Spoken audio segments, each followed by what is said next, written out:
शक्तिपीठ महामार्ग खरं तर शक्ती शेतकऱ्यांची काढून घ्यायची आणि शेतकऱ्यांचा रक्तपात करायचा अशा पद्धतीची जुलमी भूमिका घेऊन प्रशासनानं महाराष्ट्र शासनानं शेतकऱ्यांच्या खिशातला पैसा काढून खरं तर पुढची निवडणूक जिंकायची या हेतूनं जो मार्ग निर्माण केलेला आहे त्याचं नाव शक्तिपीठ.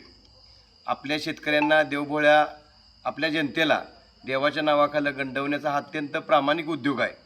खरं तर या प्रशासनाला मी सांगू शकतो शक्तिपीठ ज्या मार्गावरून जाणार आहे त्या मार्गावर सांगली जिल्ह्यामध्ये क्रांतीभूमी येते आणि आम्ही गोगाव कुंडल देवराष्ट्रे कुंभरगाव परिसरामधले हे जे शेतकरी या ठिकाणी बसतोय दररोज संध्याकाळी खरं तर हे आमच्या वेदनांची जाणीव करून द्यायला तुम्हाला बसतोय. खरं तर आंदोलन करायची कुणाला हौस नाही, परंतु प्रशासनानं जर शक्तिपीठाचा घाट गाठला तर खरं तर रक्ताचे पाट वाहिले तरी यातला एकही शेतकरी मागं पडणार नाही. आम्ही आंदोलन शांततेने इथून पुढच्या कालावधीत करणारच आहोत, परंतु जर का तुम्ही हा महामार्गाचा घाट रद्द केला नाही तर कायदा आणि सुव्यवस्था हातात घेण्यासंदर्भात आम्ही ठोस पावलं उचलू. शेतकरी भूमिहीन होत आहे. एक संतप्त शेतकरी एकदा जर झाला तर अनेक सिंहासनं खाली केलेले आहेत. त्यामुळं छत्रपती शिवरायांचा विचार हा फक्त भाषणात वापरू नका. या ठिकाणी पलूस कडेगावची भूमी ही संघर्षाची भूमी आहे, वाळव्याची सांगलीची. त्यामुळे सांगली जिल्ह्यातून तुम्हाला कळकळीची विनंती करतोय.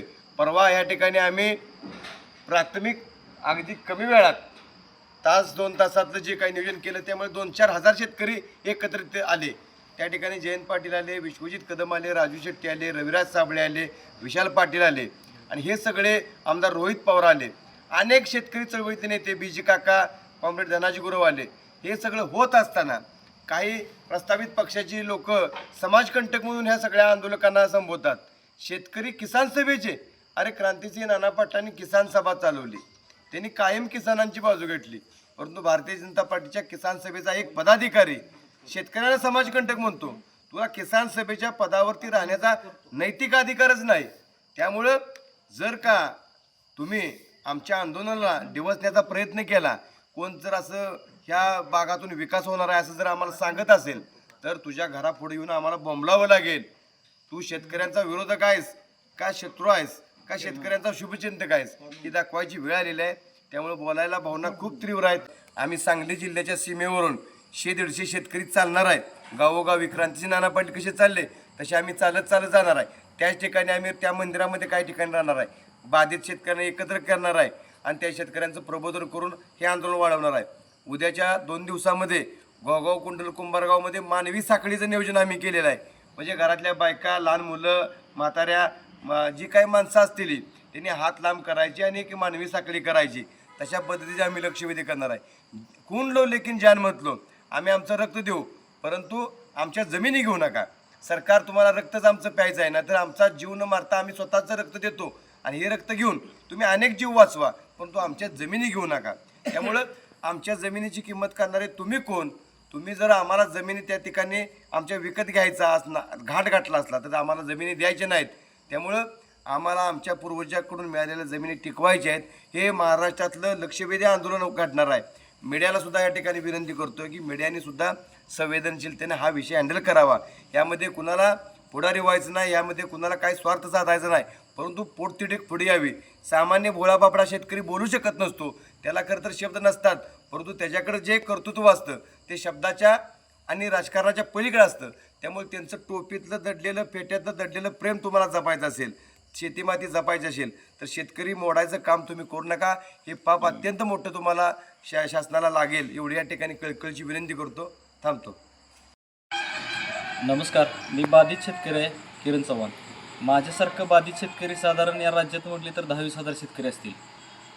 वृक्षतोड म्हटली तर एक 15 ते 20 लाख झाडांची वृक्षतोड केली असेल. हे सांगतात हरित क्रांती करा, हरित क्रांती करा. शेतकरी सोडला तर कोणी हरित क्रांती करत नाही. फळं झाडं आम्हीच लावतो, पिकं आम्हीच लावतो. हरित क्रांती कुठल्याही आमदार किंवा खासदार किंवा मंत्र्यांनी झाड लावणे, शोची झाडं फक्त लावतात, पामची झाडं, फुलाची झाडं ही लावतात. ती काय हरित क्रांतीची घोषणा फक्त देतात, काय करत नाहीत. ॲक्च्युली सगळं हीच आम्हीच करत असतो. आता एक स्थानिक आमदार आहेत कोल्हापूरचे नरके साहेब, यांनी जसे आमदारांनी घोषणा केली की मी शेतकऱ्यांच्या पाठीशी आहे, तसं सर्व आमदार, खासदार, मंत्र्यांनी सांगावं की आम्ही शेतकऱ्यांच्या पाठीशी, आम्ही शेतकऱ्यांच्या मतावर प्रत्येक म्हणजे बहुमतावर आम्ही निवडून आलोय. प्रत्येक मतदारसंघात शेतकऱ्यांच्या मताचा विचार करून त्यांनी निर्णय घ्यावा. ते जर नाही घेतला, अन्यथा आम्ही मतदानावर बहिष्कार टाकू किंवा आम्ही निवडणूकच लढवणार नाही किंवा जाणार नाही असा आम्ही निर्णय घेऊ. शेतकऱ्यांच्या बऱ्याच समस्या आहेत त्या. आता विषयचा राहिला झाडांचा, माझी स्वतः द्राक्षाची 5,000 झाडं आहेत ती. हे मग ते झाडे लावा झाडे जागवा. एकीकडं झाडे लावा झाडे जागवा आणि इकडची झाडं चांगली मोठी तोडून 100-100 वर्षी झाडं तोडून इकडे हे सिमेंटचे जंगल करायला लागले ती. म्हणजे कुठला विकास चाललाय? विकास आणि प्रगती नक्की ह्या शब्दाचा अर्थच काय ह्याने सांगता येईन झालाय.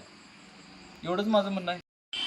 शक्तिपीठ महामार्ग हा रद्द झाला पाहिजे, कारण की या महामार्गामुळे भूमिहीन होणं शेतकऱ्यांची संख्या जास्त आहे. सागरेश्वरासारख्या अभयारण्य उद्ध्वस्त होण्याच्या मार्गावर आहे. त्याचबरोबर रोजगाराचा प्रश्न निर्माण होणार आहे. ज्याचं क्षेत्र जातं आहे त्याच्या शेजारील क्षेत्राचं सुद्धा बाधित होण्याची शक्यता आहे. पूर परिस्थिती गंभीर होण्याची शक्यता आहे आणि कोणत्याही प्रकारचं त्याचा फायदा हा वैयक्तिक शेतकऱ्याला कधीच लाभ होणार नाही. जे असा कोणता गोव्यात अलादीनचा चिराग महाराष्ट्र शासनाला सापडलेला आहे तो नागपूर ते गोव्यापर्यंत जात आहे. तरुणाई देशोधडीला लागेल. आज महाराष्ट्रासमोर कोयता गँग, झोंबी ड्रग्ज यासारख्या आणि म्हणजे अवघड प्रश्न उपस्थित असताना एवढा महत्त्वाकांक्षी अशा कोणता मुख्यमंत्र्यांना रोड मॅप गावलेला आहे की याने महाराष्ट्र दिल्लीच्या पटलावर जाणार आहे? हे फक्त पैसे खाण्यासाठी आणि तुमच्या गाडीच्या मागं शेतकऱ्यांना पळण्यासाठी फक्त हा तुम्ही घाट गाठलेला ना. शक्तिपीठ महामार्ग हा रद्द झालाच पाहिजे. नमस्कार, मी विक्रम पवार. मी कुंडलगावचा रहिवासी. मी गेले 15 ते 20 वर्ष झालं शेतीमध्ये काम करतो आहे. माझ्याकडे द्राक्ष, केळी, ऊस असे विविध पिके, मी नगदी पिके घेत आहे. शासनाने वास्तवतः शेतकरी जे काही मागणी करतो आहे ते द्यायचं सोडून त्याच्या ताटामध्ये शक्तिपीठासारखं विष कालवायचं काम या ठिकाणी होत आहे. आमचा शेतकरी म्हणून, भूमिपुत्र म्हणून या गोष्टीस तीव्र विरोध आहे. उलट या शक्तिपीठमुळे होणारा खर्च हा अवाढव्य आहे. शासनाला आमची मागणी आहे, शेतकरी म्हणून तुम्ही आम्हाला शाश्वत हमी भाव द्या, सरसकट बिनाशर्त कर्जमाफी करा, आम्हाला शुद्ध बी बियाणं, खतं स्वस्तात आणि मुबलक प्रमाणात उपलब्ध करून द्या. हे सर्व सोडून शासनाचं भलतंच काहीतरी चालू आहे, याचा आम्ही तीव्र निषेध करतो. वास्तवतः आम्ही कुठल्या झेंड्याचे, कुठल्या गोंड्याचे, कुठल्या पक्षाचे नाही. आम्ही माणूस म्हणून, शेतकरी म्हणून या देशाची आम्हाला सेवा करण्याची शेतीच्या मार्फत संधी मिळत आहे. तेही शासन हिरावू पाहत आहे. आमचा हा भाग पाण्याने, जलसंपत्तीने आणि जमिनीने नटलेला आणि वसलेला हा भाग आहे. प्रत्येक जमिनीचा एक वेगवेगळा स्रोत, वेगवेगळं माध्यम, वेगवेगळ्या पद्धतीचं कंटेंट त्या जमिनीमध्ये असतो. आमचा हा तासगाव पलूससारखा भाग अतिशय चविष्ट आणि एक वेगळा फ्लेवरची द्राक्ष असणारा, पिकवणारा हा भाग. आमची द्राक्ष मधाळ, गोड, रसाळ अशी द्राक्ष आमच्या तासगाव भागात पिकतात. शासनाला आमची कळकळीची विनंती आहे, आम्ही आमच्या माध्यमातून आमची द्राक्षे एक्सपोर्ट युरोपसाठी जातात. हे करत असताना शासनाला आणि देशाला आम्ही परकीय चलन मिळवून देत आहोत. हे तुम्ही आमचं काम हिसकावून घेत आहात. हे काही आमच्या युवकांना, आमच्या तरुणांना पटलेलं नाही.